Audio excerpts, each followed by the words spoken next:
Bonjour et bienvenue, voici notre tour d'horizon économique, géopolitique, énergétique et boursier. Nous sommes le lundi 2 décembre pour comprendre comment tourne la planète finance. Il y a tellement d'actualités qu'on ne sait plus d'ailleurs par où commencer.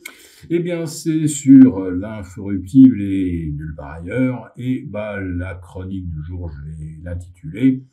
Le premier 49.3 est dégainé. Le chaos est-il annoncé? Voilà, c'est fait depuis le début de l'après-midi. Michel Barnier a dégainé un premier 49.3 pour faire adopter le budget de la sécurité sociale en 2025. Une motion de censure va être déposée. Va-t-elle être adoptée ou des tractations de dernière minute entre le gouvernement Barnier et le Rassemblement national va-t-il éviter au gouvernement de tomber? Alors, il tomberait finalement à un très bon moment, puisque Standard & Poor's n'a pas dégradé la note de la France. Non seulement ça, mais ne l'a même pas placée en surveillance négative. Alors, on ne sait pas si Emmanuel Macron avait allumé un cierge lors de sa visite à Notre-Dame en milieu de semaine dernière. Rappelez-vous, il avait promis qu'il ne prononcerait pas le moindre discours, et puis il avait évidemment pas pu s'en empêcher. En tout cas, s'il a allumé un cierge, ça a fonctionné. Et ça évite ainsi à la France de voir le coût de sa dette exploser immédiatement. Alors on s'est d'abord réjoui de la décision de S&P. Le spread au Wattebund s'est réduit de 5 ou 6 points avant de rebondir de 3 points aujourd'hui sur la perspective d'une censure du gouvernement. Alors je vous disais en préambule qu'on ne savait plus par quoi commencer avec une actualité extraordinairement dense. Moi, je mettrais aussi en deux le limogeage. Donc, ça se transforme en démission avec effet immédiat de Carlos Tavares. Alors maintenant, on l'accuse de tous les maux. Après avoir fait de Stellantis en 2022-2023 un des groupes automobiles les plus profitables au monde, aujourd'hui on lui reproche d'avoir été un cost killer, de ne pas avoir pris à temps les mesures nécessaires pour résoudre le problème des moteurs PureTech, des airbags. Mais c'est surtout que les voitures du groupe Stellantis ne se vendent plus, et notamment aux États-Unis, où elles sont trop chères, plutôt mal finies. Mais c'est surtout qu'il n'y a plus du tout d'appétit de la part des automobilistes pour des véhicules électriques.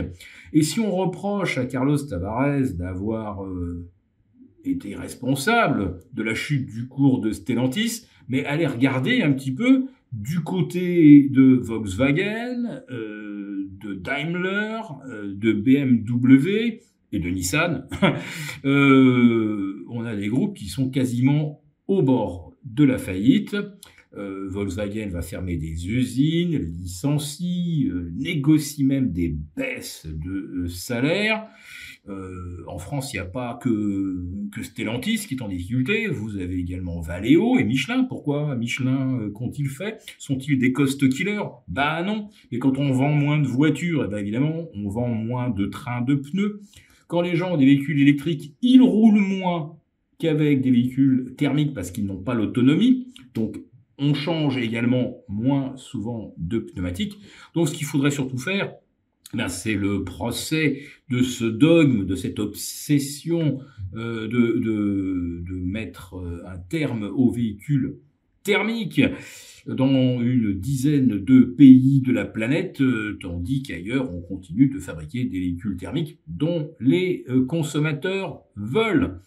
En Europe, vous ne vendrez pas un véhicule électrique à des gens qui n'ont pas les moyens de le recharger ou qui font souvent des grandes distances. Donc évidemment, avec un véhicule électrique, le temps de recharge est totalement dissuasif, et sans oublier qu'à la revente, un véhicule électrique, ça ne vaut rien, même pas la moitié de ce que l'acquéreur l'a payé, même au bout de 2 ans. Le risque est trop grand, effectivement, qu'il y ait des problèmes de batterie et qu'il faille la changer. Et puis, je vous disais qu'on avait une actualité extrêmement dense, avec ces déclarations tonitruantes de Donald Trump. Oui, attention, pays des BRICS, si jamais vous envisagez de remplacer le dollar par je ne sais quelle autre devise complètement fantoche, vous écoperez de droits de douane de 100%. Faites l'inventaire de ce qu'il y a dans vos placards, dans votre cave, même chose aux États-Unis, et retirez tout ce qui provient de Chine. Vous allez voir, votre intérieur va tout de suite être beaucoup plus zen. Donc, si Trump impose des taxations à 100% parce que des pays se dédollarisent, ça veut dire que le consommateur américain va également devoir payer n'importe quel produit 50% de plus, si jamais il arrive encore à en trouver en rayon.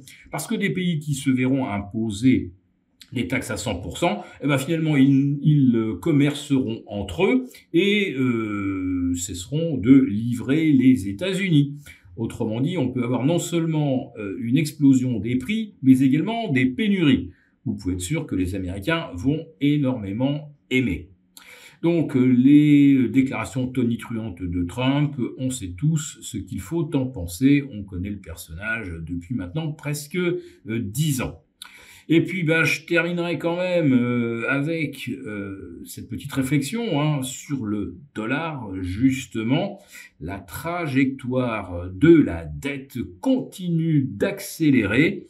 Et il y a bien un moment où ce problème va finir, comme on dit, par péter et conduire les États-Unis vers le chaos tout aussi certainement qu'un 49.3 mènera à une censure et à la nomination d'un nouveau gouvernement. Pour vous remercier de votre fidélité, vous pouvez télécharger gratuitement, en suivant le lien ci-dessous, un guide complet sur l'achat d'or physique qui représente un investissement de choix en période économique incertaine et surtout d'inflation.